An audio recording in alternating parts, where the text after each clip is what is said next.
All right, so this week's topic of Amuna Mondays was comprehending the signs. And it was pretty much like a breakdown of the fact that signs are being given every single day. Like there's signs around the world going on every single day right in front of our eyes. But the problem is like we don't actually see them.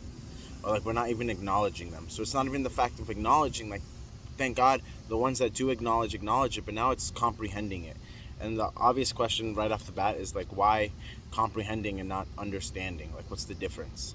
So it's actually a simple Google search. I'm gonna be honest. Like I had the question and I genuinely couldn't figure it out. I was like, I don't know, but I like the word comprehending better. And then I looked it up. I just typed it into on Google. What's the difference between comprehending and understanding?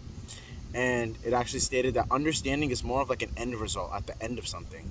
You do you understand it, but comprehending is more of like in the process, in the moment, in like it's all about the process of it. Are you getting it? And I was like, oh, that's actually really cool. So I decided to go with comprehending because we're in the moment right now. We're living it like on a day-to-day basis. If a sign comes up, like right is right, you have the option of two things, or God's giving you a sign in the moment. You want to comprehend it.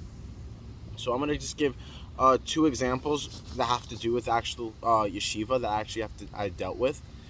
Personal ones. I'm gonna try to sum it up pretty quickly, just so that this thing doesn't drag out long. And then another one about Amuna Mondays, and just again signs and comprehending the signs and acknowledging them. So for years, I was always every single rabbi I ever met when I was younger, even like when I got older, was always like, Matthew, you really need to go to yeshiva. You have to go to yeshiva. You have to go to yeshiva. And I was not about yeshiva. I'm gonna be honest. Like I met people, I met friends. I've seen people go to yeshiva, and it wasn't my style. I was just like, nah, I'm good. And this one rabbi I really respected told me, oh, we'll pay you to go to yeshiva. Blah blah blah. It's free. We'll fly you out. All this stuff. And I was just like, oh, I'm good, Rabbi. I'm good. I'm gonna be honest. I'm good. And then one day, I don't know why, he asked me again, and this time I said, like I realized two of my best friends really wanted to go to yeshiva, and I was like, I'll go to yeshiva if they go with me. Whatever deal you're giving me, you give them. Like they come with me. And the rabbi's like, okay, let me work on it. And then months went by. I had my accident. And about like what 4 months after my accident, I'd say 4 months. One of my best friends actually was in talks and with the rabbi and everything, and he actually got sent out to go to yeshiva. So I was like, wow, like that was really cool. He was super excited. That went amazing. And then about 8 months later, my second friend, the rabbi got my second friend to go to yeshiva.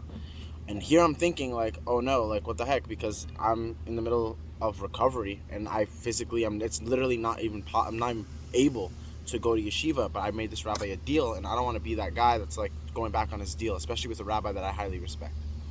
And he was like, the first thing, the day after my second friend went to Israel and went on the plane, the rabbi wakes me up to a text message saying, oh, we got blank to yeshiva, Matthew, when are you going? And I told him, I felt extremely bad, and I told him like, hey, I'm gonna be honest, blah blah blah. I filled him in with like where I'm standing health wise and everything like that, and he understood completely.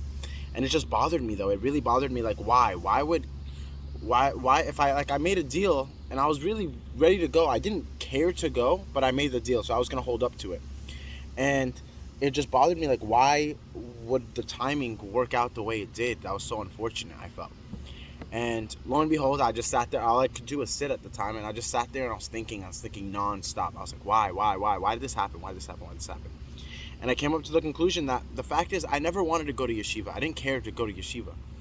And when I said, yeah, I'll go, but only if them two go, it was a very selfless act that I did. I was like, I saw them two really wanted to go, and I was like, why is the rabbi going to pay for me to go and blah, blah, blah, and make it like hook me up with the deal to go, but these kids that want to go aren't getting the deal. So I was like, no, I want them, like they deserve it. They really wanted to go. So I was like, I made that deal. The truth is, yeshiva would have done nothing for me if you're not going. Yeshiva's pointless if you're not going for the right reasons, you know? If anything, I probably could have ended up worse if going for the wrong reasons, you know what I mean? So I looked at it like the goal was never for me to go to yeshiva. The goal was simply just to get them to go to yeshiva, which they did. And at the end of the day, they both enjoyed it. They both came back, Baruch Hashem. But now it left me there feeling like, why would I just lost two of my best friends in the middle of recovery. It's just like, bro, I kind of played myself making that deal. And I answered the question to with the fact that in order for me to not feel bad about going against my word with the rabbi, Hashem made it so that I was the one that was really affected negatively, if anything, because I just lost two of my best friends in the middle of a serious recovery. Like, they were my best friends. I would hang out with them. I would talk to them. I would text them. And now they're in a total different country with a total different time zone and everything. So I understood, like, you know what, I like coped with the fact that, you know what, I actually took an L, and I hurt for it, and that's not something that I would have intentionally done to myself. So this was just, it made it easier for me to understand it. But it was very obvious. And then from there, this is where the signs come in, is months went by, I think over a year and a half or two, almost 2 years went by. And here I am, I already recovered, and I'm at a job. And the rabbi, and I was at a Farbrengen, and the rabbi was like, oh, take a hachlata, to take something upon yourself. And I was like, okay. I was like, oh, maybe I'll daven every day, blah, blah. You know, something bigger. How about yeshiva? And I was like, you know, I was in a mood. I was like, all right, yeshiva, I'll go to yeshiva. This rabbi was super excited. This guy was super excited. Again, two respectful people. I completely respect them, utmost respect to them. And they both said they were super excited I committed to going to yeshiva. And 2 weeks later, I get a call from a rabbi that was operating the whole like mashgiach thing, and he calls me up, and I was like, okay, yeah, hey, what's up, rabbi? And he's like, oh, you didn't hear this from me? I was like, I didn't hear anything from you. I'm going to be honest. You didn't tell me anything.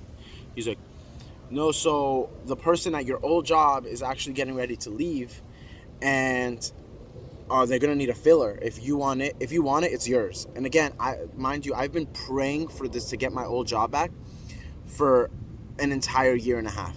Every single day. That's all I wanted. I was like, you know what? Like, I get it. The whole road bumps throughout the whole accident and everything. I was like, you know what? If I can get my old job back, I'm telling you, I can bounce back. I can bounce back. Like, that was the way I made it. So I was just praying for it.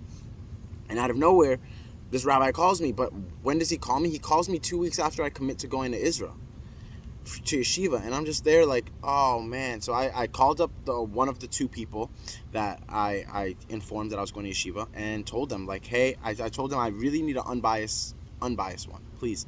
Just, I genuinely don't know what to do, and I just want your opinion. And he went ahead and told me, blah, blah. I broke it down to him. I explained to him, and he's like, no, go to yeshiva. It's just a job. And I was like, Rabbi, you don't understand. It's not a job.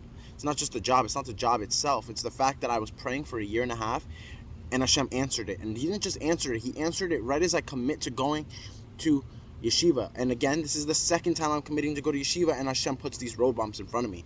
And I was genuinely stuck. And I told the rabbi that called me about the job, I told him, I'm going to get back to you. He's like, all right, sooner than later. I was like, all right, no problem. And I'm just sitting there like, I genuinely do not know I didn't know what to do. And in that meantime, over the weekend, he called me on Thursday. I said, the goal was to get back to him on like Monday or something. Come over Shabbat, I'm sitting there, and I was really contemplating the whole thing. And lo and behold, breaking news, there's like bombs flying around in Gaza, blah, blah, blah, all these things in Israel. They shut Israel down, completely shut down, flights, everything. And then I'm looking like, you know what? This is literally Hashem. This is me, like, comprehending the sign. This is Hashem closing that door. Again, I felt like I was at two doors, and I have the key to both. But I was like, you know what? I'm really going to go with the yeshiva one. I'm putting the key in, and it's kind of locked. And I'm like, okay. No, I'm going to still try to pick that lock. I'm going to try to get through that. I really think, again, I committed to it. I'm going to make it happen. And all of a sudden, lo and behold, Hashem just takes that whole entire door away, like Monsters Inc. You know, he just puts that thing in and just, door's gone, broken, gone. And then with that knowledge, again, comprehending the sign is very obvious. If you wanted me to go, there's the perfect opportunity. But no, he closed it and completely destroyed the whole concept of it. So I was like, okay, I'm going to take the job. The rabbi and the other party was just like really bummed out that I chose that, like as if it was like a bad decision. And again, they didn't know the full extent. They don't, like, again, when I pray for something, I felt like it would have been like a prayers for like in vain if not taking it when God gives it to me. And I was just like, no, I'm going to seize the opportunity. God shouldn't give it. At the end of the day, I left that job. But Baruch Hashem, while at that job, I actually came up with the concept of Emunah Mondays. And here we are now. So, like, again, you have to understand, life is throwing it at you, but if you genuinely don't understand it, God's with you. God's literally on your side. He's on your team. Just communicate with him. Be like, hey, Hashem, I'm going to be honest. This is a little too much. I'm calling in some backup. and you'll see how Hashem just clears the way for you. He's gonna, if you're ever in a crossroads, just literally ask God. Ask God. Just be like, Hashem, I'm gonna be honest, I really don't know. They're both really good options. Blah blah blah. I don't know which one to do, and you'll see Hashem will close one and leave the other one, and that's a clear sign to just go through it, and that's really the understanding of it. And I'm just go give a quick one because again, this one's over 10 minutes. My bad. But with Amuna Mondays, this was the same thing. Like everybody loved the concept of Amuna Mondays. Whenever I pitched it to anybody, I told them about it, they loved it, absolutely loved it. But the thing was, not even a problem. The thing was, nobody actually would put their money where their mouth was. Like in comparison to like donations, nobody would donate really, and it was just like eventually. It was really just getting to me. It was just frustrating. Like, why? Because like at the end of the day, donations are needed to grow. Like in order to grow, we need the financial support. And I was just getting really bummed out because it was a great program. I loved the program and I loved everything about it. But I was just like really frustrated that it was just like wasn't really getting support. Everybody loved the concept, but nobody would actually support it. And whenever I had that mentality, I would just take a nap. I would just take a nap with it and just be a little bummed out and take a nap. But the thing is, every single time I took a nap and woke up, I would get a random donation of like $300. It's like, oh, I want to sponsor Amuna Mondays for three weeks. I'm like, whoa, that came out of nowhere. Every single time that I ever doubted on just, maybe this isn't worth it, well, it's not smart, all these things. I wake up, I get a text message, oh, this person was wearing the hoodie on Shabbat. Their mom wants to sponsor the entire class every single week. Boom, boom, boom, just steps after steps. And it's like whenever any questions about Amuna Mondays, Hashem completely wipes them away like immediately. I go to sleep, I wake up, boom, it's solved. Even though I didn't vent the problem to anybody but Hashem. And it's just amazing to understand, like, that's clearly a sign that I genuinely feel like this is my purpose. Amuna Mondays is my purpose in life.